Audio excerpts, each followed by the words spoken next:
Greetings, Eric Backer, the naturopath. Thanks for coming back. Let's talk about something smelly. We're talking about sulfur.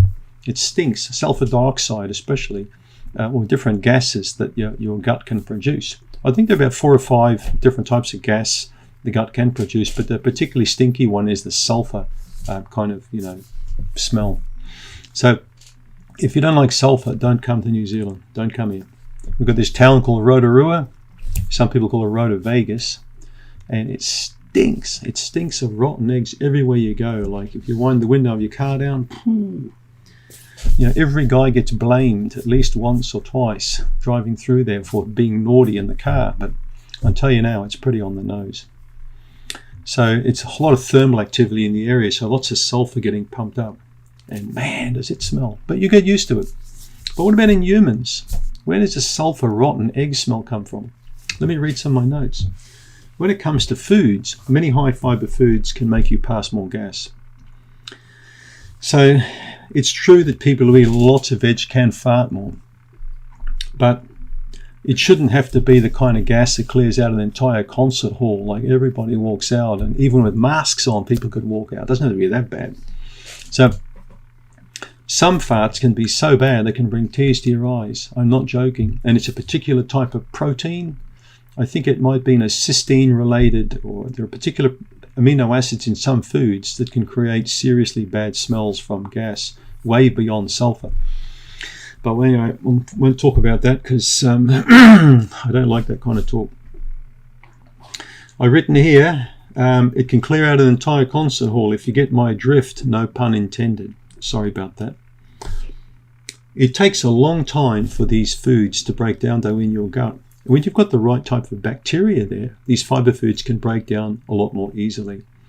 And a lot of these bacteria that break down these starchy, fibery foods, especially further down the colon, also responsible for production of B vitamins and folate, and I think even vitamin K is produced in the bowel, in the large bowel. So when you lack these bacteria, especially when you drink a lot of alcohol, you're going to really affect the production of B vitamins, and that creates fatigue for a lot of people. But also, if the bacteria aren't in good balance, you're going to have a lot more offensive gas produced than if they are, right? So remember, the high fiber foods also sometimes smell, which means farts may smell somewhat too. This is particularly true for stronger smelling veggies like broccoli, bok choy, even asparagus or cabbage can do it with some people. So, but remember, sulfur is a natural compound found in foods. And many vegetables are sulfur-based, but sulfur is actually quite good for the body, and it also aids in detoxification. And a lot of the sulfhydryl amino acids like cysteine and methionine are very important when it comes to liver detoxification of various chemicals and even hormones. So it's good to have the sulfhydryl aminos in the body. Methionine, cysteine, and I forget the other one. There's about 2 or 3 of them. But also heavy metal detoxification they really aid with. So I'm not saying to avoid the smelly kind of stuff, but if you really have a lot of bad gas or rotten egg smell when you eat veggies, I would recommend you take some digestive enzymes.